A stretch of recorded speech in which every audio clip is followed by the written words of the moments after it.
Here we have a question from several variable calculus, and it's a Riemann sum type question. So we're given a function f. Now f really is only a function of one variable, but we're talking about, you know, double integrals and things like this here. So we've written it f of x comma y. And we've looking at this function on this two-dimensional rectangle. Okay, so this rectangle will be sitting in the xy plane, and it's bounded by the lines x equals 0, x equals 1, y equals 0, y equals 2. I'll draw a picture in a minute. And with Riemann sums, you look at partitions. So you slice up this interval into sort of, to get some grid points, slice up this interval to get this sort of set of points, and we call those sets of points partitions. Okay? So we're asked to calculate the Riemann sum of f over those partitions using the sample point at which f is evaluated as the left-hand corners of the little rectangles. So maybe I should draw a picture here and show you what's going on.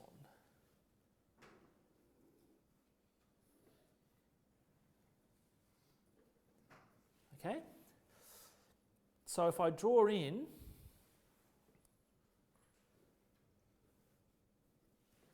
this rectangle, that's 1, that's 2.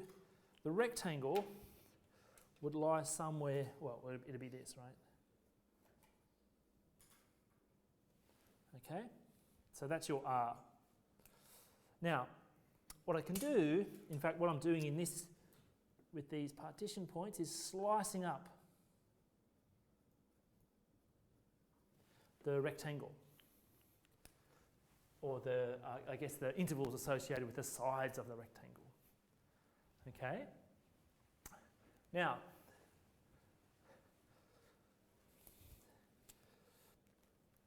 say down here, if I blow this up a bit, what I'll have is like an interval like this that's sliced up, so the grid points are sort of 1 on n units apart. Okay, so say if this is my x sub I, so let x sub I be this, x sub I is I on n, and this is like y sub k, k on n.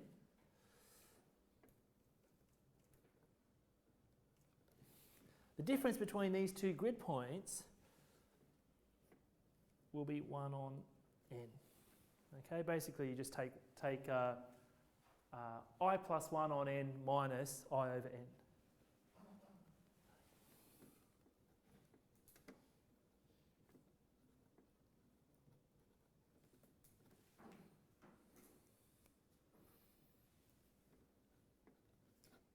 Okay, so from this definition up here. Okay, so the I and n's are going to cancel out and you're left with 1 on n. Okay, and the same for the other axis or the other interval. You can kind of blow this up.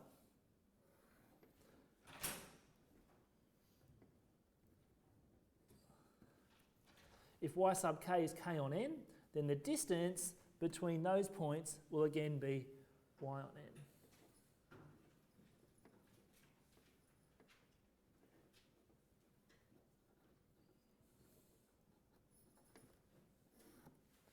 Okay, so now if you want to, you can basically extend the lines that go through these points and form a crisscross grid. Okay, so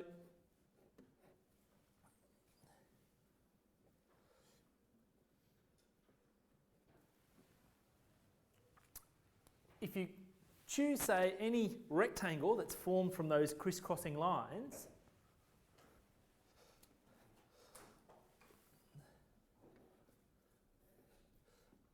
this point here, say, is x sub I, this point here, x sub I plus 1, this point here, y sub k, this point here,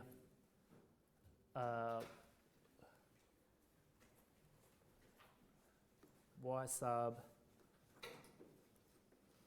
k plus 1. Sorry, r sub I k, that should be. Okay. Now, on each of those rectangles, you want to evaluate the function. The question tells you at the lower left corner. So that point there. So that is just the point xi, comma, x sub I, comma, y sub k. Okay, so when you're calculating Riemann sums, you slice everything up, you choose a sample point in each little bit that you're interested in, and you evaluate f at that sample point. Okay, so they're telling us the sample point.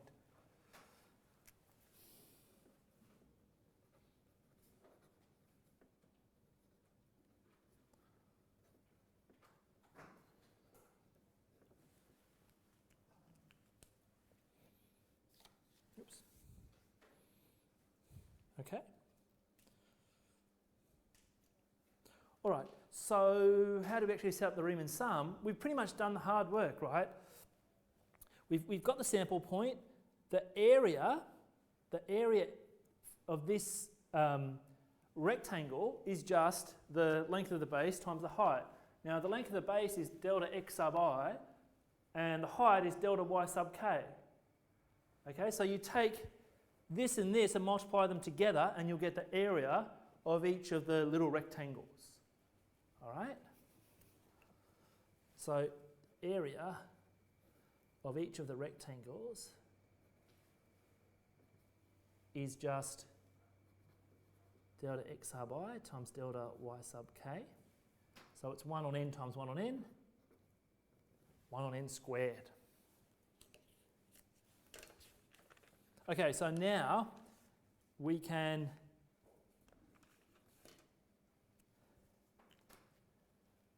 set up our Riemann sum. Okay, just before we do that, let's evaluate f at the sample point. So the sample point is going to be I on n, comma, k on n. Okay, so f at, say, the sample point for in each rectangle is just the square of whatever's here. So it'll be I on n all squared, and f doesn't depend on y, so that's okay.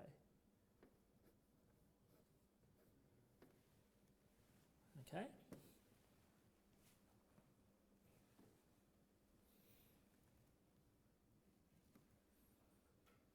All right. So now we can put our Riemann sum together. Now it's a bit scary because it's a double summation, but it's not. It'll actually simplify reasonably well. Okay, so let me take a new page for that.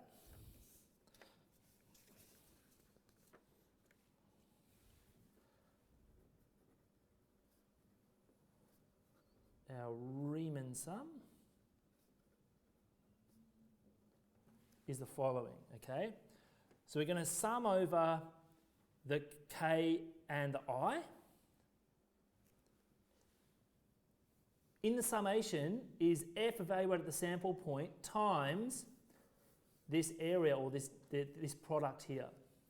Okay, so it's the following.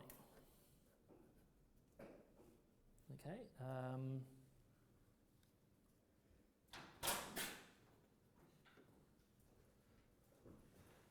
Yep.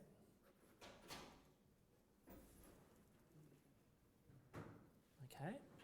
Times this, which is this, times the area of each of the rectangles. Okay? So it's the double summation of f evaluated the sample point times the area of those rectangles. I haven't explicitly written that step down, but hopefully you can see it's just that in there, and the summation goes over these things here, okay? But not up to the last one, okay? Just one down. So now we are faced with trying to evaluate that nasty looking sum. But it's not too bad, okay? It's not too bad. It looks nasty, but it's not too bad, okay? Firstly, if you look at it, the sum and, or the thing you're summing, has nothing to do with k. So this isn't going to change anything. It's the i's that we're worried about. Okay? So it's really going to simplify, hopefully, in a good way. All right. So, firstly, I can move the n squareds out the front because they have nothing to do with I or k. So I can do this.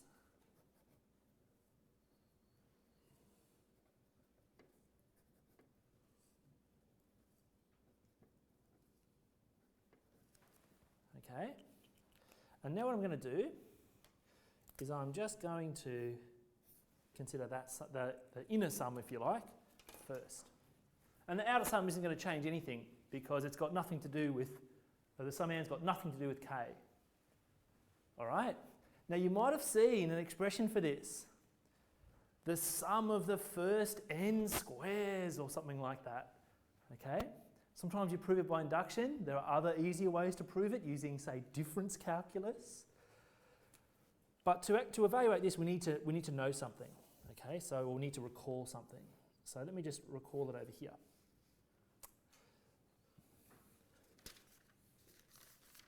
Okay, this might ring a bell.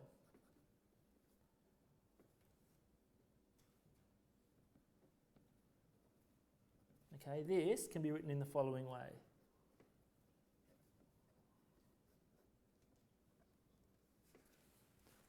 Now, does that look familiar to anyone?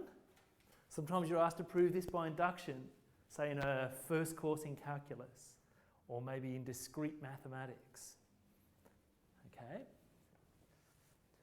Now, what we have in here is not the same as what we have over here, because there's an n minus 1 up there and there's an n there. So what you'll do is you'd still use this formula, but just replace n with n minus 1 in brackets. Okay? So you can still use this formula as long as, but instead of having n there and throughout there, you replace n there and each n in there with n minus 1 in brackets. Okay, so if you do that, you'll get the following.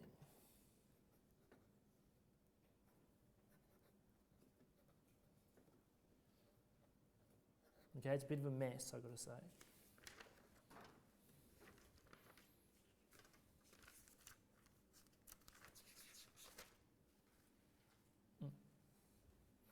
You get something like this. Now, I haven't sort of factorised this neatly or anything like that, but you can do that.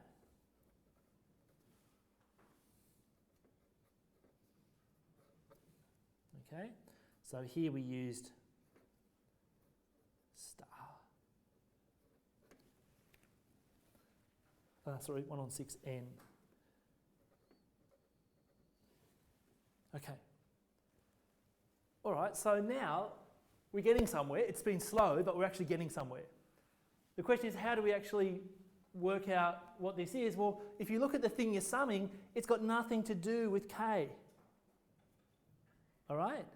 It's got nothing to do with k. So the sum here is just going to be the following, right? I can actually move this out.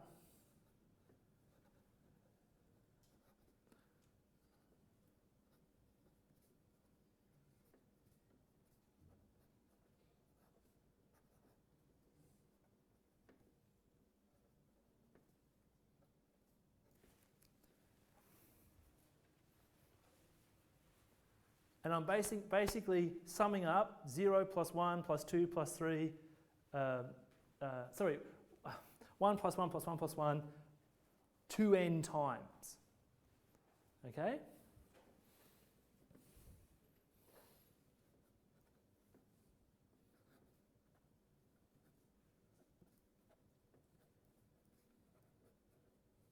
So this will be 2n. So now all I really need to do is simplify now. Okay? So if you go through and say, take an n out there and, cancel off, you should get something like this. You're going to get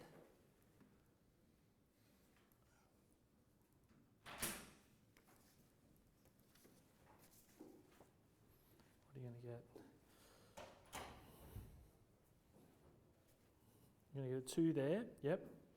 So you're going to get 2/3 minus 1 on n plus 1 on 3n squared. Correct me if I'm wrong here though.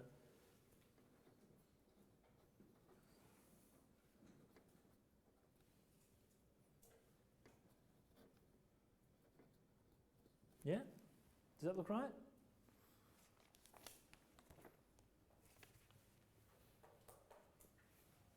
That's the Riemann sum?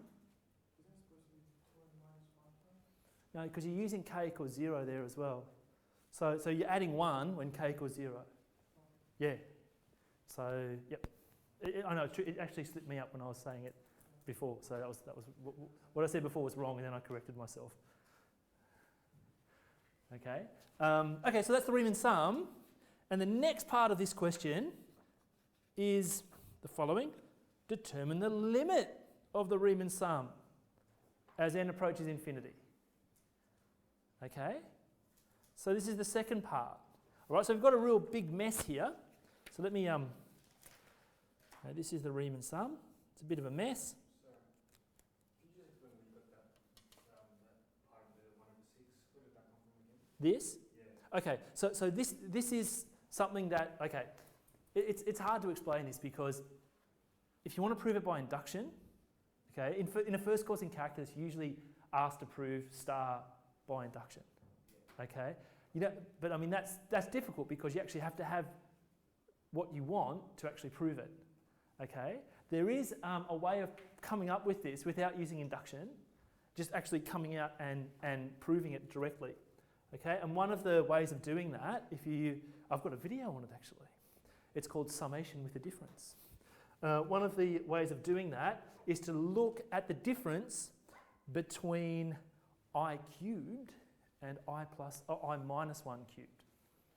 Okay, and then look at that. But that's probably another video on its own or another class on its own. Right. So for these kind of problems, you pretty much have to recall some sort of summation formula. Okay. Yeah, there are. So for example, if you're summing, say, if you're summing I instead of I squared, it'd be something like a half n bracket n plus 1. You know what I mean? Those sort of problems. Would we have to know that for an exam, or would they tell us? I reckon you'd be told.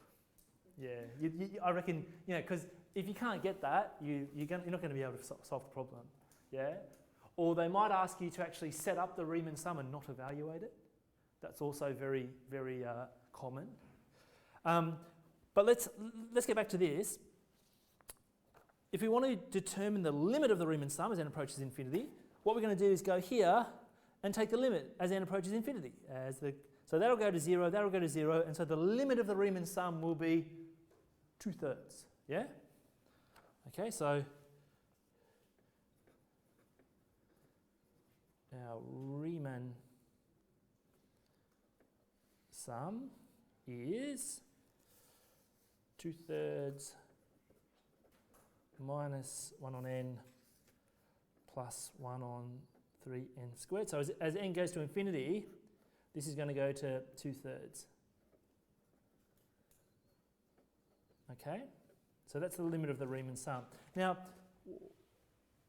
obviously you wouldn't want to do that if you're doing an integration problem. Okay? But the way calculus developed is the fundamental theorem of calculus came along when you find an antiderivative and you evaluated at the boundaries. That came along after Riemann sums.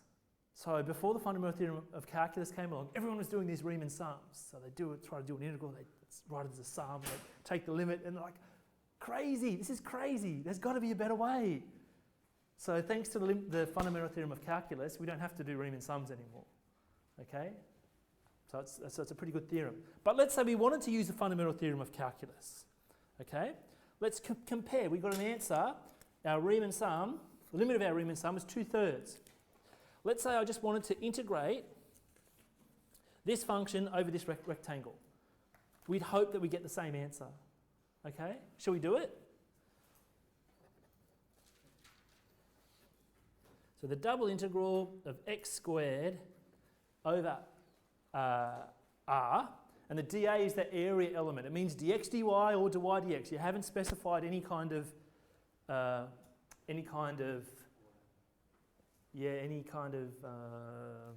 ordering. Yep.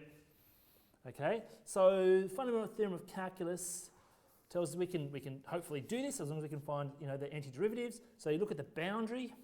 Let's do dx dy. So I'll put the y's on the outside and the x's on the inside. And okay, well there's nothing involving y in the middle, so the outside integral isn't going to change anything dramatically. So you do the inside integral, you're going to get a third, and then, from 2 to 0. So you're going to get a third from the inside integral, because you'll integrate to get 1/3 x cubed, and then you plug in, you'll get a third. And the outside integral is going to give you double that. And if you compare, we're super happy because it's the same value. How good is that? Now, which one do you prefer? The fundamental theorem of calculus approach or the Riemann sum approach? The FTC? You down with FTC? Yeah, you know me. All right, so I reckon calculus took a quantum leap. Integral calculus took a quantum leap the day they came up with the fundamental theorem of calculus, because those Riemann sums, they're tricky.